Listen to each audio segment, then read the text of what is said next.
proud, stubborn, disobedient, unfaithful, bad-tempered? Who am I talking about? Well, I'm talking about Jonah. As we continue this series, this walk through the book of Jonah, today we're going to be in chapter 2, verses 9 and 10. This passage is from Jonah's prayer. This prayer was from a very dark place, what seemed to be hopeless situation from the belly of a great fish.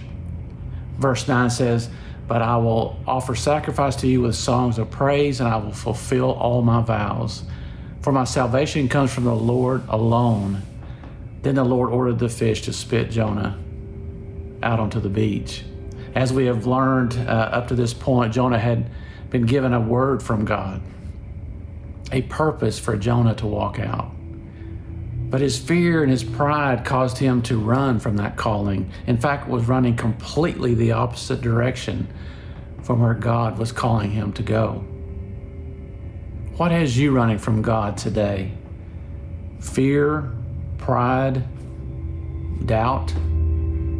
How can we become more responsive to the calling that God has on our life?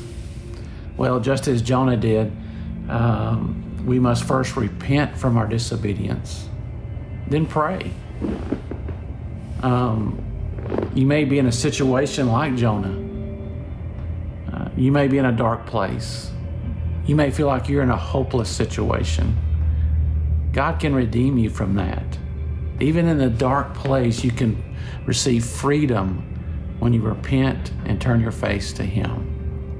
God pours out His mercy on those that repent. Start running to God, not away from Him. That is where His blessing is at. That is where you'll find your purpose. You see, God was with Jonah even in his disobedience. We see that in the Word where the fish vomits Jonah onto dry land. God delivered him from that dark place onto a safe place. He then gave Jonah a second chance. God has love and a second chance for all people. God has a purpose for you. He has a calling for you. He has given you gifts for you to use for others. Today, let's start running to that calling. Have a blessed day.